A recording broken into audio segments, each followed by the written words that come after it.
Amaara wajjin biyya takka keessa jiraachuun nugaa keeyyanni 39 hojiirraa kan oolu jechuun mormii cimaan magaalaa Shashamannee fi Qobbootti gaggeeffamaa oole. Hayyoonni Oromoos nama nagaan nama waliin jiraachuu fedha hin qabne waliin biyya qooddachuun ulfaataadha jedhan. Magaalaan Finfinnee fi Waashingtan DC waliin hojjechuuf walii mallatteessan. Qabxiiwwan jedhan qabannee isiniif dhiyaanneerra. Daawwattootaa fi hordoftoota keenya kabajamoo akkam nagaa jirtu. Nageenyi Rabbii guddaa bakkuma isin jirtanitti isinirraa jiraatu jecha Annulee Global Media irraa oduu guyyaa irraa qabannee isiniif dhiyaanneerra. Odeeffannoo guyyaa irraa kan isin biraan gahu Antolchaa Huseenii gara odeeffannoo guyyaa irraa qabannee isiniif dhiyaannetti cehuun duratti tamsaasa idilee guyyaa guyyaan Annulee Global Media irraa isiniif darbu bifa salphaa ta'een argachuuf toora YouTube channel keenya subscribe gochuun akkasuma page Facebook keenya like follow gochuun odeeffannoolee biyya keessaa fi addunyaalessaa bifa salphaa ta'een battaluma gadi dhiifametti argachuu dandeettu. Guyyaa irraa Yuunivarsiitii Dambidolloo, Madda Walaabuu, Haramayaa, Naqamtee fi Jimma keessatti mormiin lagannaa nyaataa gaggeeffamaa oole. Gochi suukaneessaan naannoo Amaaraatti barattoota Oromoo irra ga'ee kan isaan gaddisiisee barattoonni Yuunivarsiitii Oromiyaa guyyaa guutuu gaddaa fi mormiin dabarsaa oolan. Harargee Bahaa Aanaaddar barattoonni Oromoo magaalaa Qophoo fi godina Arsii Lixaa magaalaa Shaashamanneetti immoo jiraattonni magaalattii hiriira mormii cimaa gaggeessaa oolan. Hiriirichi ajjechaa reebichaa fi dararaan uummata Oromoo irratti gaggeeffamaa jiru bu'uura kan godhate yoo ta'u, taateen kaleessa naannoo Amaaraa Yuunivarsiitii Waldayaatti ta'ee fi ajjechaan barattoota Oromoo irratti raawwatee hiriirichi daran akka cimu taasisee jira. Dhaadannoon hiriiricha irratti dhagahaman keessaa muraasni barattoonni Oromoo Yuunivarsiitii naannoo Amaaraatti baratan atattamaan gara Yuunivarsiitii Oromiyaa keessa jiru keessatti ramaddiin haaraan akka kennamuuf ni gaafanna. Hanga barattoonni Oromoo Yuunivarsiitii Oromiyaatti deebi'anii barattoonni Oromoo Yuunivarsiitii Oromiyaa keessa jirru barnoota adda kutuun sagalee taanee fi dirqama Oromummaa haa baanu. Nafxanyaa yookaan Amaara wajjin jiraachuun nu ga'eera. Keeyyanni 39 hatattamaan hojii irra akka nu oolu. Mootummaan naannoo Oromiyaa hatattamaan heelikooftaraan barattoota Oromoo Yuunivarsiitii naannoo Amaaraatti gochi suukaneessaan irratti raawwachaa jiru gara Yuunivarsiitii Oromiyaa nu haa fidu. Dr. Abiy Oromoo ficcisiisaa jira. Dr. Abiy Oromoo ganee alagaatti galee jira kan jedhu ture. Hayyoonni Oromoo haala amma deemaa jiru kanarratti maal jedhaa jiru waan jedhu gaggabaabsinee isin biraan geennaa nu hordofa. Rogeessi beekamaan obbo Yahyaa Bashiir ijjannoo mootummaan naannoo Oromiyaa fi ibsa isaan dhimma ajjeefamuu barattoota Oromoo naannoo Amaaraa Yuunivarsiitii Waldaa irratti baasan qeeqe. Ibsa OPDO'n baasee argineerra. Ibsa ulfina rakkoo mul'ataa jiru madaaluu miti. Yoo xiqqaatee qaama Oromoo irratti duulaa jiru maqaadhaanii balaaleffachuuf onnee hin arganne.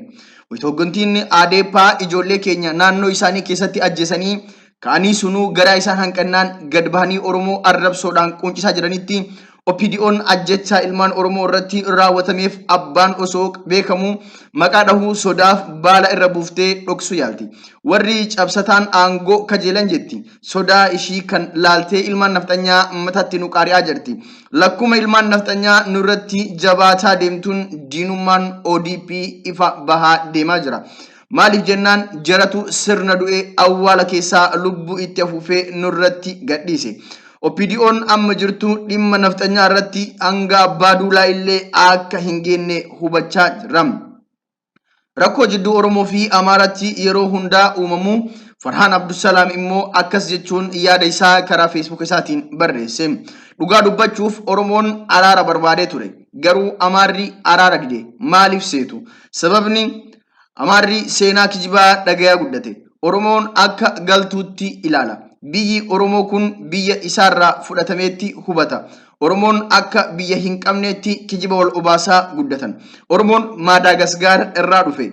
Yeroo isaan jedhan nuuf qoosaa fakkaata. Jaraaf garuu dhugaadha. Kanaaf Oromoon warra isaan weeraree lafa isaanii saameetti ilaalu. Kanaaf Oromoon akka diina hangafaatti fudhatanii kuni jibba jaarraa hedduu isaan keessatti daraare. Kanaaf Tigreen isaan gabroonfataa turte caalaa Oromoo diina taasifatan. Akkasuma bara Minilik irraa kaasanii yeroo dheertuuf nu gabroonfachaa turuun isaanii olaantummaa akka itti dhagahamu godhe. warri isaan maqaa jijjiirsisan akka fedhanitti gabroonfataa turan har'a mataa ol qabachuun isaanitti hinaaffaa guddaa uume. Oromoon nuti gabroonfataa turre akkamitti nuun qixxaata nutu bulchuu qaba hinaaffaa jedhu keessa jiru. Sababootni dur irraa kaasee hanga har'aa jiru walitti dabalamuun Oromoon diina jalqabaa godhatan. Diinni guddaan Amaaraa dura irraa kaasee hanga har'aatti Oromoo kan ta'eef kanaaf jedheet amana. Furmaanni waliin jiraannus addaan baanus ollaa waan taaneef furmaanni barbaachisaadha. Furmaatni argamuuf baqaqsanii dhugaa walitti himuu feesisa. Wanti akka Oromoo Amaaraa irra dibaan darban sun furmaata hin ta'u.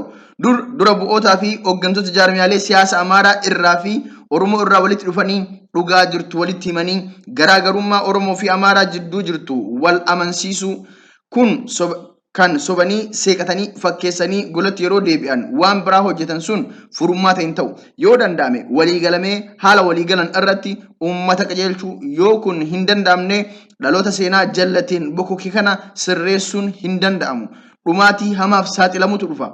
Sun osoo hin mudanne daangaa lafaa kaayyachuudha. Yoo afaanin walii galuun dadhabame diinummaa walii beekanii daangaa irratti wal ittisuun dirqama ta'a. Saniin ala yeroo hundaa walitti qoxisaa waliin jiraachuun wal hiyyoomsanii gadadoo keessatti wal hambisuu taati.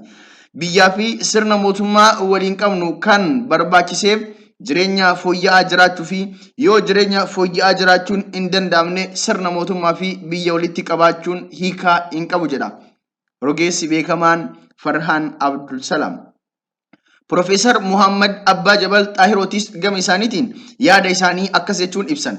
Araaraaf wajjin jireenya yoo gareen cufti fedhe qofa. Namoonni takkeen xiinsammuu Amaaraa sirritti waan hubatan natti hin fakkaatan. Yaa Oromoo jibbaan jarri nuuf qaban waan cufarraa itti jabaadha. Jibba jaarraa hedduuf amantii godhataniiru. Kun kan nuti jijjiiruu hin dandeenyu. Ummata alaabaan waaqarraa nu bu'e Itoophiyaan lafa Oromoo dabalatee rabbitu nu kenne jedhu wajjin akkamitti haasawan jaarraa ofirraa dhoowwuu qofatu nagaa buusaa jedha Profeesar Ahmad Abbaa Jabal Xaahiroo. Magaalaa Finfinnee fi Waashingtan dhimmoota garaagaraa irratti waliin hojjechuuf walii mallatteessan. Magaalaa Finfinnee fi Waashingtan DC'n dhimmoota garaagaraa irratti waliif hojjechuuf guyyaarraa waliif mallatteessaniiru. Dhimmoota fayyaa, barnootaa fi bu'uuraalee misoomaa irratti waliin hojjechuuf walii mallatteessan. Kantiibaan magaalaa Waashingtan DC Muraaliyaa Boosar Ameerikaatti Ambaasaaddarri Itoophiyaa Ambaasaadar Obbo Fitsum Araggaa waliin naannicha daawwataniiru. Kantiibaan magaalaa Waashingtan DC Muriyaal Boosar waliin hawaasaatti daldala 50 caalu Finfinnee galuu isaanii ni yaadatama. Muriyaaliyaan daawwii Finfinnee kan dhufan itti aanaan kantiibaa magaalaa Finfinnee Injiinar Takkalaa Uumaa wayita Waashingtan daawwatanitti affeerraa taasisaniifini. Mootummoonni misooma baha Afrikaa IGAD nageenya Suudaan kibbaa mirkaneessuuf waliigalteen Entebbe Yuugaandaa ariitiin hojiirra akka oolu yaamicha dhiyeessan. Humnoonni Suudaan kibbaa waliigaltee Entebbeetti onkololeessa 28 bara 2012 akka lakkoofsa Habashaatti irra gaamee hojiirra akka oolchan dhaameera. Mootummaan misooma baha Afrikaa walga'ii 69ffaa Finfinneetti gaggeessaniin walga'icha irratti hojiirra akka oolu waliigaltichi hojiirra akka oolu dhaameera.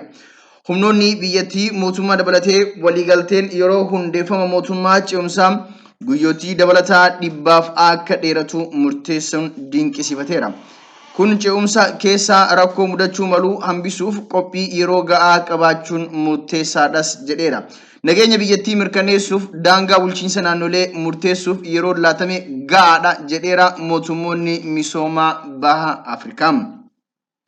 Guyyaan dheereffame kun boruu eegalee hojiirra kan oolu ta'a.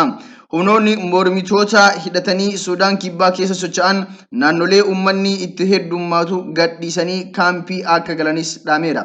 Marii biyyoota misooma mootummoota misooma baha Afrikaa Finfinneetti gaggeeffamuun kaleessa galgala goolabame kana irratti Ameerikaan, Biritaaniyaa, Noorwee fi gamtaan Awurooppaa akkasuma Jaappaan argamanii jiru.